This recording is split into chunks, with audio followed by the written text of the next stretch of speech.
Welcome everyone to our session, and good evening, and thank you for joining us and for sticking till the night with us. We are going to discuss today the topic of corporate accountability for digital rights in the Arab region. And this sessions, we are going to look into the policies and the practices of telecommunications and technology companies affecting digital rights in the Arab world. We will also address how organizations in the region can use the Ranking Digital Rights Corporate Accountability Index in the research and advocacy efforts, and we are going to know more about ranking digital rights methodology and who they are and what they do. I am so thrilled and very excited. Yeah, we are sorry about the Arabic translation, but I am so excited and thrilled to be in conversation with Afaf Abrougi. Afaf is a fellow North African and a friend, and I really appreciate having this conversation with her. It's very refreshing. Afaf is a research analyst at Ranking Digital Rights, where she conducts research for the Corporate Accountability Index, which evaluates the world's most powerful digital platforms and telecommunication companies on their disclosed policies and practices affecting users' freedom of expression and privacy. She's also the lead editor for advocacy, a Global Voices project specializing in reporting on the intersection of technology and human rights in the Global South. She holds a Media Studies MA from the University of Amsterdam. Thank you so much for joining us, Afaf, and really excited to talk about your work. This session is a Q&A, but we will use presentation. We already had like a couple of questions lined for you. If you have any questions, please drop them in Arabic or in English, and I'll pick them up. Thanks a lot, and let's go to Afaf. Thank you, Wafa. Not sure if you're able to see like my screen and the slides that I really. Okay. Yes, true. Also, Wafa, I'm not sure. Do you want to go ahead and start asking the question by question, or should I go ahead and present? I can ask a question by question, and I forgot to introduce myself. My name is Wafa Ekel, and I'm an Egyptian journalist who is working in the intersection between human rights and technology. So let's start with the first question. What is Ranking Digital Rights? Yeah, so Ranking Digital Rights, it's a non-profit research initiative that works to promote freedom of expression and privacy on the internet by creating global standards for companies to respect and protect users' rights. Every year we publish the Corporate Accountability Index, which ranks the world's most powerful internet and telecommunication companies on their disclosed policies, commitments, and practices affecting users' freedom of expression and privacy rights. Super. So what is Ranking Digital Rights in the corporate index methodology, like what we are looking at? Yeah, that's a very good question. So what we do is we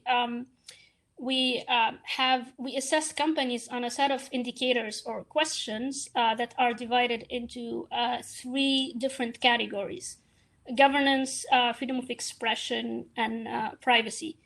And in the governance category, we measure whether companies have governance processes in place to ensure that they respect users' human rights to freedom of expression and privacy. For example, we have a question or an indicator that looks into whether a company clearly commits to respect users' human rights in accordance with international human rights standards. We look into whether companies have mechanisms in place to allow users to submit complaints, freedom of expression and privacy complaints, and whether the company takes action to remedy these sort of violations. Another set of indicators look into whether companies assess risks associated with its operations, its products and services.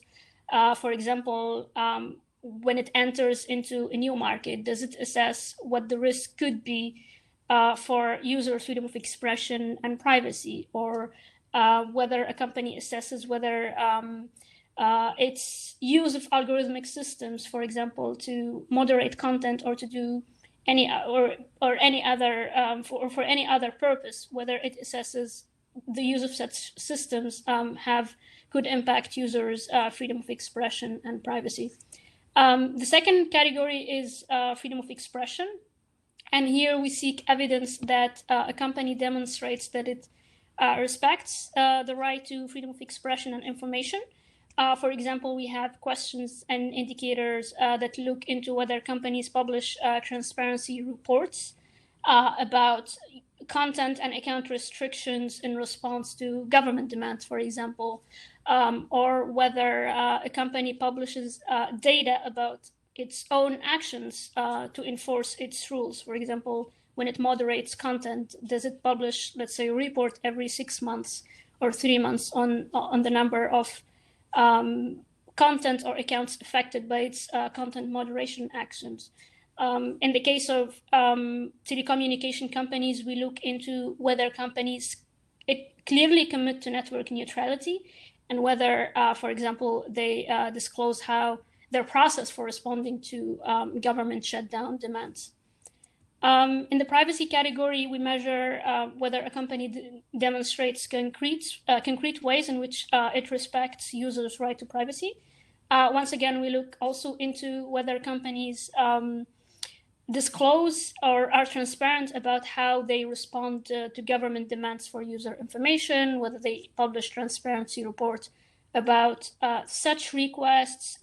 Also, we have a set of security indicators that look into companies' processes, or like the measures they have in place to protect users' data. For example, whether they conduct third-party security auditing, whether they limit employee access to user information, and whether they monitor that access. Just a note about our methodology, we only assess publicly available policies and commitments because we believe that users should have access to these policies before they decide whether or not to use the company's services. The other note that I have is that this year we expanded our methodology to include new questions and indicators addressing companies' practices in relation to targeted advertising and their use of algorithmic systems, practices that can have also serious implications for users' human rights. Amazing. And Afaf, you have been searching this topic for a couple of years now. And I would like to through your research, what are the main telecommunication and tech corporations you have been following in your research, and how they ranked in the Ranking Digital Rights Accountability Index? Yeah, so I would like to start with the telecommunications companies we rank in the index, which are Etisalat, which is based in the UAE, but has operations across the region, but also elsewhere in the world, and also Ooredoo, headquartered in Qatar.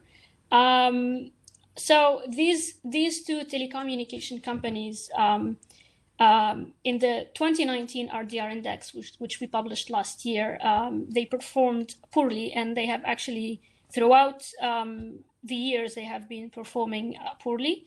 They occupied, in the previous index, they occupied the last 2 positions overall, with Etisalat slightly outperforming Ooredoo. So in terms of what these companies do or don't, or they do not do is that, for example, they have very weak transparency about how they respond to government demands, either when it comes to blocking demands, when it comes to handing over user information, or shut down demands. They did not provide like barely any information in the previous index. They also do not conduct human rights impact assessments about the impact of their policies, but also the potential impacts of their operations and services. They did not commit to human rights in accordance with international human rights standards. They did not provide also commitments to network neutrality, and they did not publish any transparency reports. This is, of course, based on the 2019, our 2019 data and our research from the previous year. Concerning technology companies, so what I would like to say is that for most of these companies, usually their policies, are global in the sense that they usually, or most of the time, they do apply to all of their users around the world. So this is the difference between telecommunication companies and tech companies. So this list I come up with is not based on our research in the 2019 RDR index, but it's based on my own observations, but also other research and reporting from across the region, because this list is more specific to the region than our own research from previous years. So what I want to highlight, or like the few things I've noticed, is that when it comes to tech companies in the region, there is a lack of action against hateful speech, but also lack of action against disinformation, and campaigns targeting journalists and human rights defenders. And to give a couple of examples, for example, example of political disinformation and targeted ad in elections. During the 2019 Tunisian elections, for example, a number of human rights groups wrote a letter to Facebook asking it to put in place a number of measures to protect the electoral process in Tunisia, particularly from political ads and disinformation. And Facebook only responded to these groups' requests after the elections were over. And even when they, for example, provided a targeted ad library allowing users, but also researchers, to search certain information about which parties have been sort of purchasing political targeted ads, this information was not comprehensive enough for them to do much with it. The other example, of course, is the harassment campaigns targeting journalists and human rights defenders and voices critical of Saudi Arabia in the wake of Jamal Khashoggi's assassination on Twitter. That was also another issue. The other problem is these big tech companies, including Facebook and Twitter, they have their regional offices based in Dubai. And this raises human rights concerns and also raises questions about whether these companies have conducted any sort of assessment before deciding to operate in a country that has a very dire record when it comes to human rights. The other issue is the compliance with local laws to take down content. We've seen that when Netflix decided to remove or block in Saudi Arabia an episode of Patriot Act because it was critical of the royal family and the crown prince in Saudi Arabia. Also, if you have a look at the transparency reports published by Facebook, there is data that shows that the company has also been taking down or restricting access to content deemed insulting to the royal families in both the UAE and Saudi Arabia. Another issue is lack of transparency about governments or agreements these companies enter with governments in the region. One example of that is when Israel announced that it had an agreement, or it announced an agreement with the Israeli government back in 2016 to sort of tackle content deemed insightful, and previously, or in its previous actions, Facebook's actions against content deemed insightful against Israel actually had disproportionately affected journalists and media groups. Super. So we know that the situation regarding digital rights from big tech in our region is dire, and also the telecommunication companies like they basically operate in the dark with the government. And we know that we live in a very restrictive environment and authoritarian regimes. So what's the point of doing such research? That's also another very good and important question. So, well, first of all, is that, I mean, the thing that we need to keep in mind is that businesses, they do have responsibility to respect human rights, as outlined in the UN Guiding Principles on Business and Human Rights. And the human rights risk that may result from businesses in general, and specifically technology companies and telecommunication companies, the human rights risks that may emanate from these companies' products, services, and operations can put users at risk, in particular their rights to freedom of expression, privacy, non-discrimination. And these risks, it's even worse, or could even be worse, or the implications could even be worse for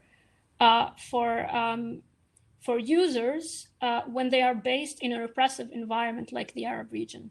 If anything, operating in a region like the Arab region, it's even far more crucial for companies to be sort of more respectful of human rights, because the risks are simply far more serious. I mean, this type of research is important because it can highlight where companies are failing when it comes to their levels of transparency, but also when it comes to their practices and policies. It can also help companies sort of incentivize them to be more transparent about these policies, but also to adopt approaches that are more respectful of human rights, and also provide them with some guidance. This is the good thing about having these sorts of standards, is that companies can try to use them, or NGOs also can try to use them to help companies adopt these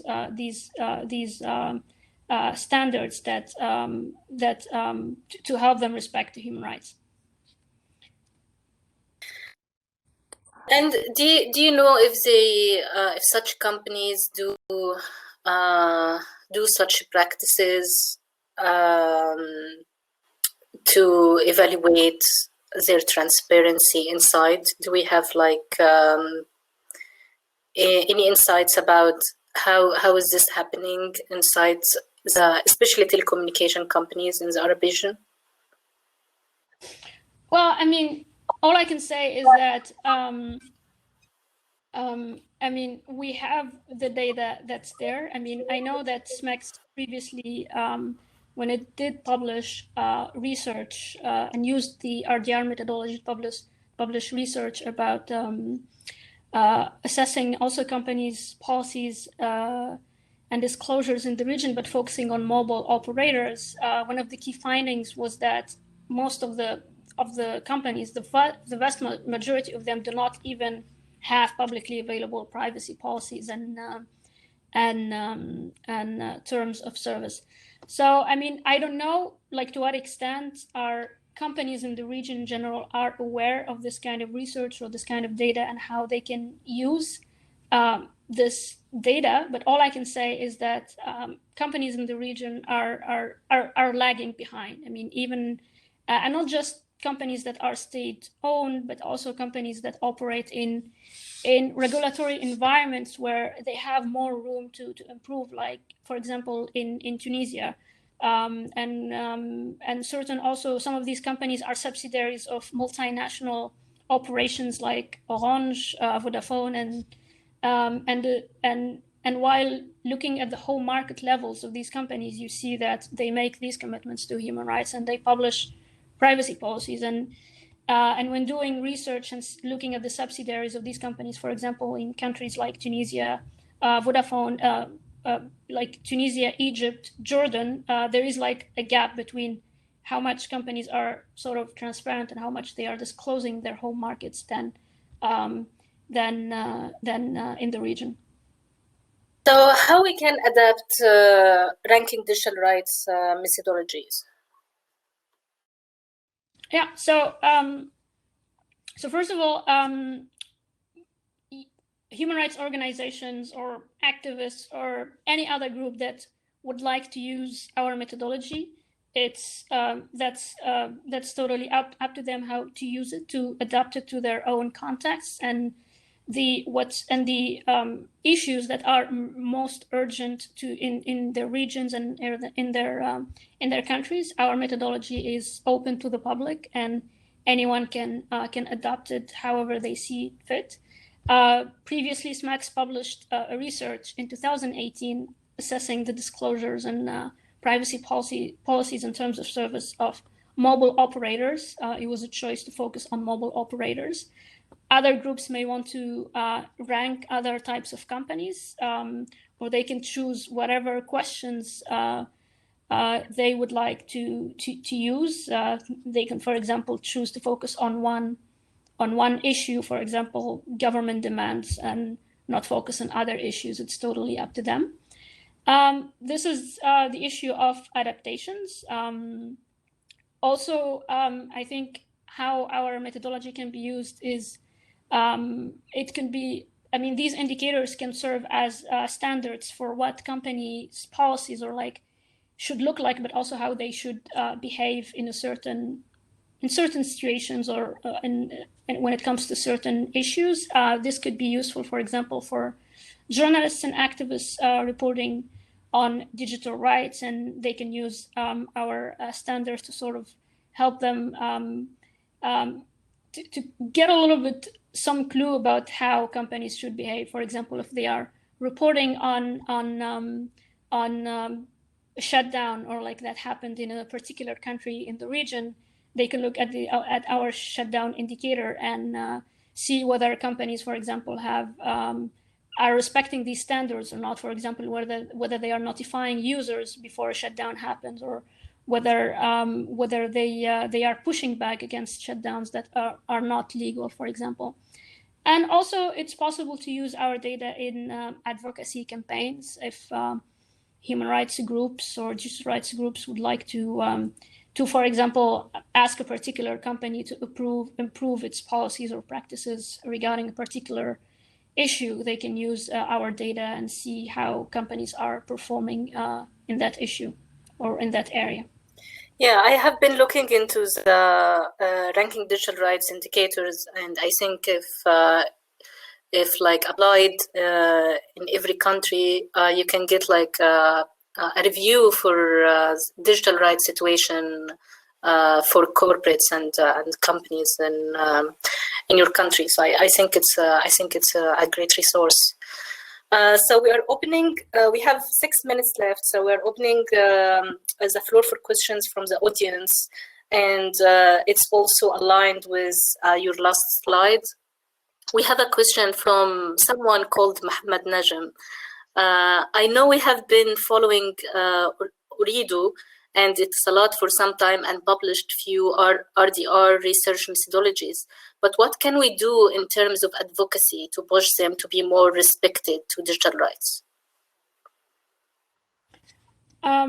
Is the question about companies in general or specifically telecommunication or tech companies? He's focusing on telecommunication companies because he mentioned Uridu and Etisalat.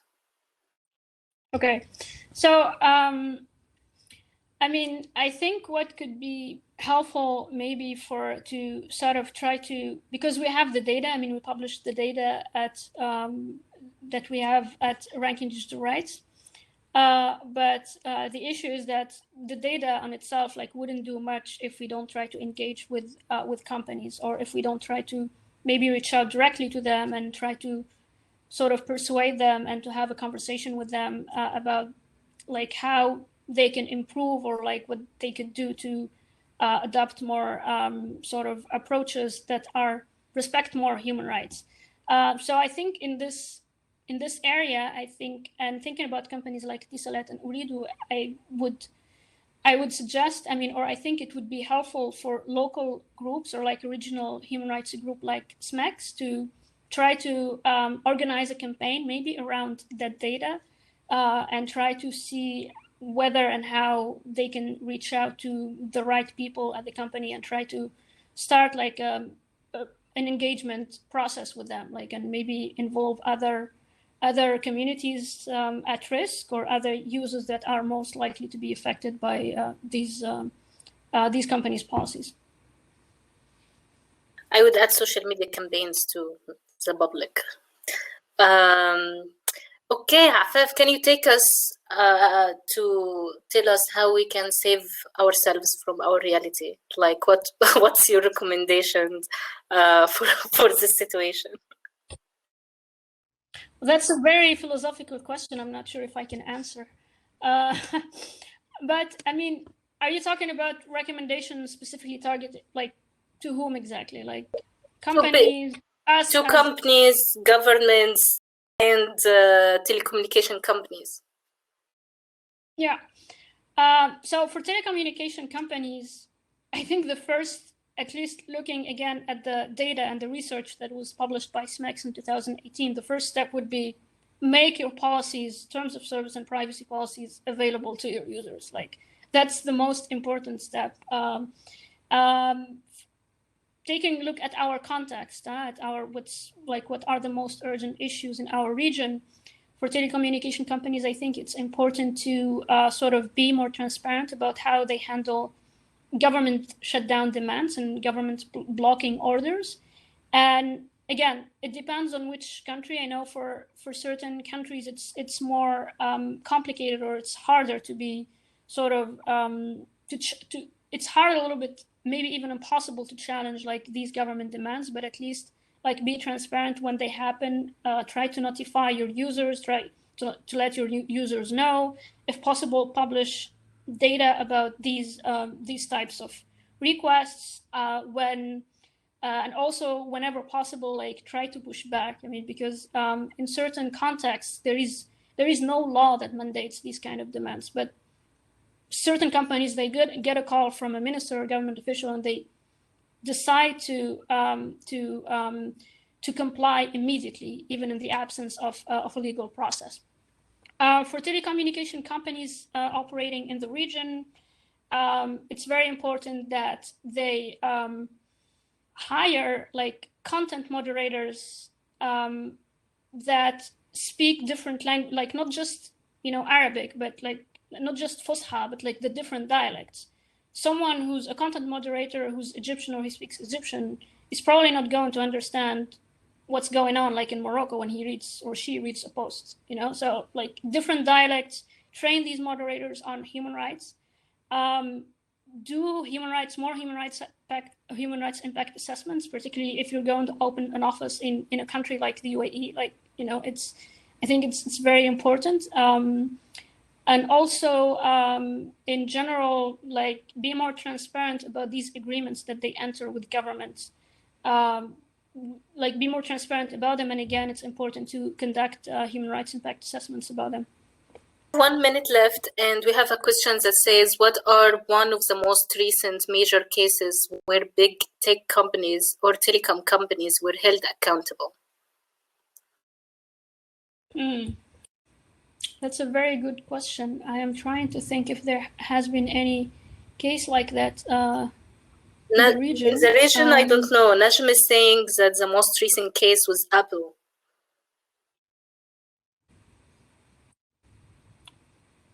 Maybe he can tell us more. Yeah. So it's we are on time. We will think about this question more, Rima, and we will get back to you. Thanks for sharing. Yeah, yeah, and thanks to everyone for attending. This is a delight. We appreciate. We are really sad that we are not in Beirut right now supporting the Lebanese people in this hard time, but we are happy to join Bread&Net and be with you online. Thank you so much. Thank you. Thank you. Afif. Thank you. Thank you all.